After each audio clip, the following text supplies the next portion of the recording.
Oh, that one, yeah. The Force Awakens or something like Yeah, that. that's what it was called. And they were showing, like, these, like, young disabled people who had terminal cancer or whatever.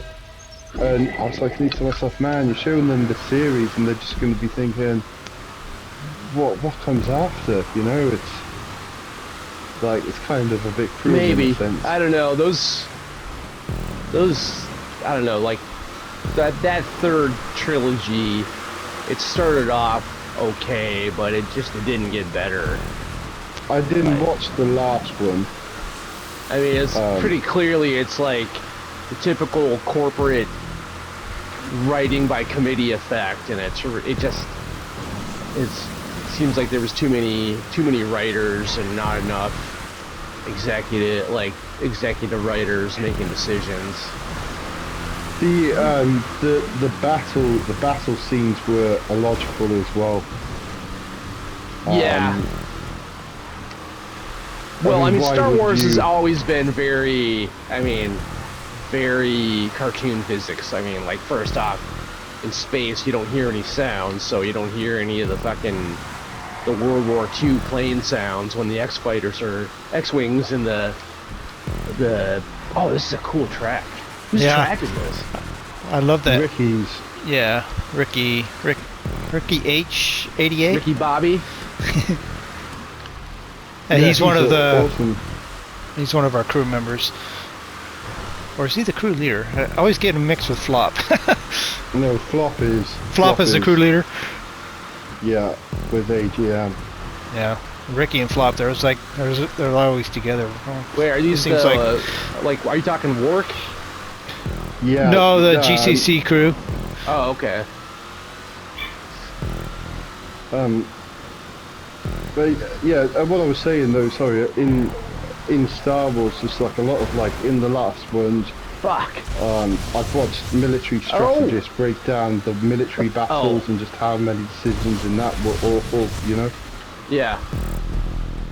For example, why would you waste all your bombers?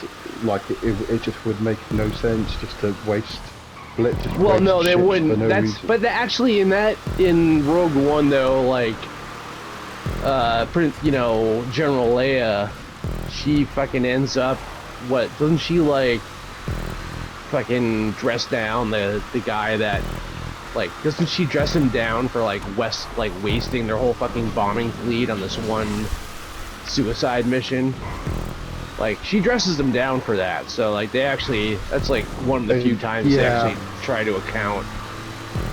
But, I mean, I don't know, like, there's a lot of impossibility factors. Oh, that was pretty slick. I saw that to the side. Yeah, it was a little nosedive across the ladder bridge. Endo. Surprised it didn't fall in one of the cracks. But, like, the biggest implausibility thing in Star Wars is the fact that, like, stormtroopers they can't hit shit. Like, it's just constant. Like, they can't hit anybody that's, like, 50 feet away from them or more reliably with, like, more than 5 clips. I wish they had a buff, so they were actually like the Marines or something, or like Delta Force or something like that. So they were just actually, machines. Well, it's possible that it might be halfway. I don't know about realistic, but plausible when you start thinking that the entire stormtrooper army. Oh, this is kind of funky. Oh, Mr. Nice H. Marks is here. They're basically they're clone conscripts, right? Like, they're conscripts and clones.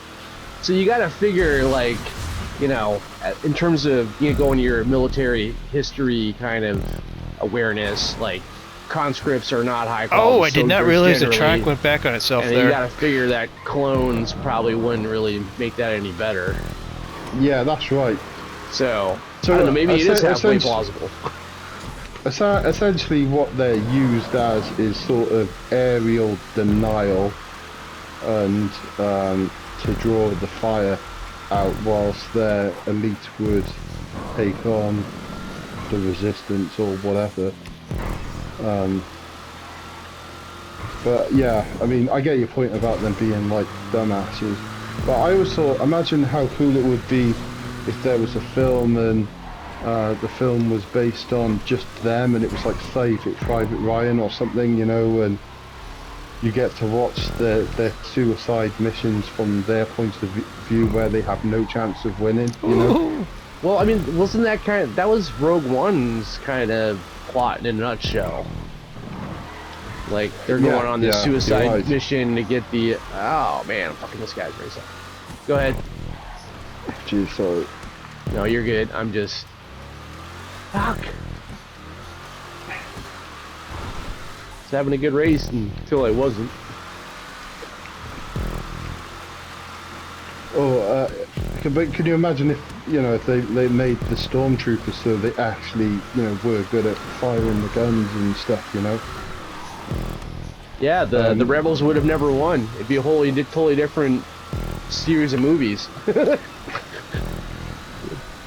From my understanding, all their guns pretty much are World War II weapons, you know, but they just modified the guns so they look futuristic. Oh, they're even older than, like, okay, so Han